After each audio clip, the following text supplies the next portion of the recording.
Gareth dried off carefully after his shower, his mind briefly savoring the warmth of the water. The brief moment of cleanliness felt like a rare luxury. Despite being offered a set of clean robes by their hosts, he politely declined, slipping back into his familiar habsuit. While he appreciated the gesture, the robes simply wouldn't offer the same comfort or utility.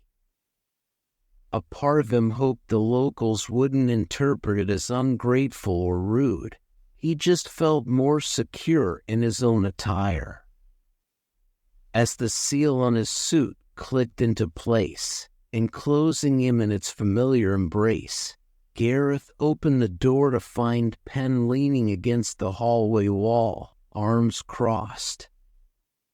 Her foot tapped the floor softly, a repetitive, almost impatient rhythm. But as she turned toward him, her expression softened. "Feeling better?" she asked, her tone laced with casual concern. "Much," Gareth responded with a nod, his mood visibly lighter. He felt more like himself now that some color had returned to his skin, and being able to finally clean his frills properly had given him a sense of rejuvenation. The water had soothed him in a way he hadn't realized he needed, and now, standing there in his freshly sealed suit, he felt ready to take on the next challenge. "And you?" he asked, genuinely curious, as he scanned her for any sign of wear. Pen wasn't like him or the rest of the crew. She had a way of keeping her stress hidden, never showing any outward sign of fatigue or tension.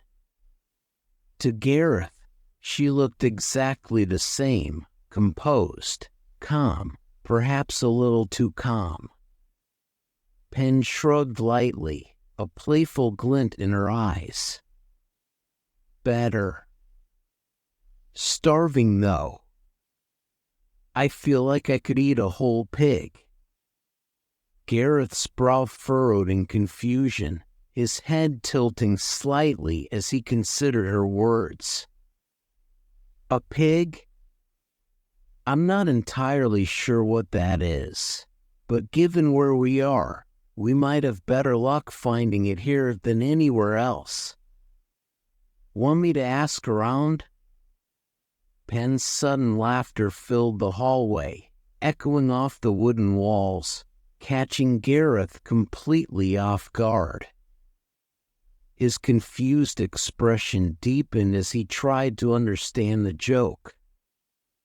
"It's just a figure of speech," Pen said, still chuckling as she waved off his concern. Gareth blinked as understanding slowly dawned. "Ah, I see. You're just very hungry." He paused, imagining a pig as some kind of enormous creature, large enough to feed an entire family. His mind pictured a massive lep fruit, something 8 times its normal size. "What's a pig, anyway?" he asked, curiosity now fully piqued. Pen hesitated, realizing she'd never had to describe something so basic before. "Well, they're animals. Big, at least compared to you. They walk on 4 legs, have plump bodies, curly little tails. Not exactly the cleanest creatures, though. They love rolling around in the dirt and mud, and they'll eat just about anything. Actually, I think pigs were domesticated from wild boars, a more aggressive, combat-ready version of them." She stopped and scratched her head. "I'm not a farmer, so that's the best description I've got." Gareth's mind tried to piece together the odd animal Penn was describing. Right, well, I'll just look up a picture later.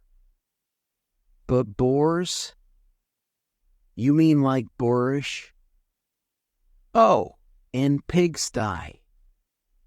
He grinned slightly as the pieces of the linguistic puzzle fell into place. Penn gave him a playful nudge. Yeah, I think those words probably come from that. Huh, Gareth mused, the little mystery of language entertaining him more than he expected. Suddenly, Penn's face shifted into an expression of surprise. Her brow furrowed as she considered something that had been bothering her. Wait, how do you know words like boorish? There's no way the translator picked that up. How do you know Terran words so well? Gareth's response was instant. A slow, sly smile crept across his face, the kind of grin that signaled he had been hiding something for a while. He brushed past Penn, walking into the hallway, as if this secret was no big deal. I speak Terran, he said over his shoulder, as casually as if he were announcing the time of day. Penn blinked in shock. What? Since when? Without breaking stride, Gareth turned off his translator, allowing his voice to emerge clearly, unfiltered by the robotic overlay she'd become so accustomed to. Since well before we met, actually. Though I'll admit, you've taught me a few new curse words along the way. Most language courses don't really focus on cussing. Hearing Gareth's unaltered voice for the first time was startling. Penn found herself oddly taken aback by how clear his speech was. His physiology wasn't designed for Terran languages. His mouth structure was all wrong. His vocal cords made clicks and sounds that weren't natural for humans. And yet, despite those limitations, his voice came through with remarkable clarity. Sure, it was a bit wiry, with the occasional click from his native Wayland tongue sneaking in, but it was Gareth's voice. Unfiltered, natural. Penn shook her head in disbelief, trailing after him down the stairs. When were you going to tell me this? She called after him, her voice tinged with a mix of amusement and frustration.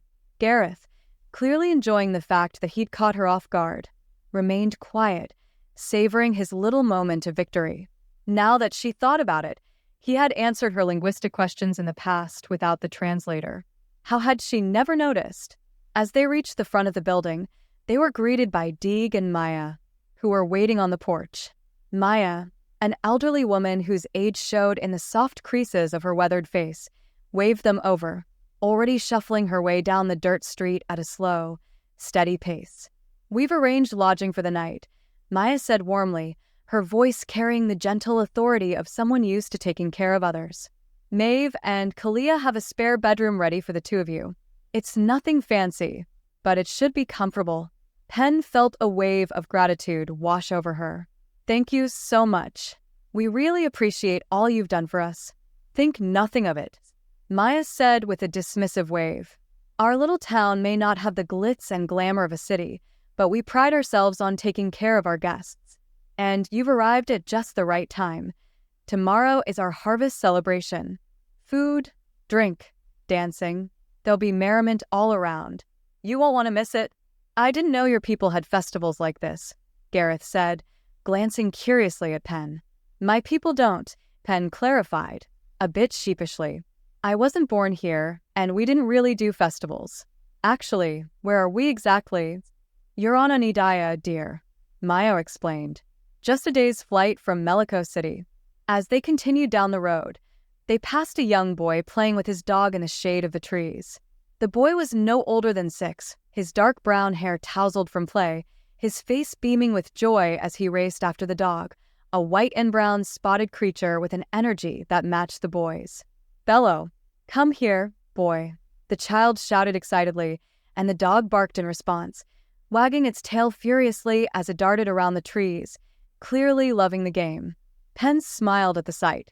It was moments like this simple, untainted happiness that made her feel a little more connected to the world around her. "You'll have to bring your dancing legs tomorrow night," Maya said suddenly, breaking Penn's train of thought. "No excuses. I don't care if you're not a dancer. By the end of the night, you will be—" Penn laughed awkwardly. "I'm not sure I'm built for dancing." "Nonsense," Maya declared with a wave of her hand. "Everyone can dance when they've had a little whiskey and a good meal." Their journey finally ended at Maeve and Kalia's house, a small but cozy home that fit perfectly with the charm of the town. As Penn stepped inside, her eyes were immediately drawn to the kitchen, where a spread of food had been laid out for them. The table was simple but inviting, a mix of cheeses, cured meats, freshly baked bread, and a large pot of stew. It wasn't extravagant, but the care with which it was presented spoke volumes about the hospitality of their hosts. And, as promised, a bottle of whiskey sat on the table, with a small note pinned beneath it. Penn picked it up, reading aloud, "Hey, we're out helping the mayor. Probably won't be back until you're asleep, but please help yourselves. And, as I'm sure you've been told, go ahead and have a glass of the whiskey. It's the good stuff." Maeve. Penn couldn't help but smile at the thoughtfulness. She picked up the bottle and gave the amber liquid a gentle swirl before pouring herself a small glass. She raised it to Gareth in a mock toast before taking a sip, the warmth of the whiskey spreading through her as she finally sat down to enjoy the meal in front of her. Gareth watched with mild amusement as Penn dug into her meal with a ferocity he rarely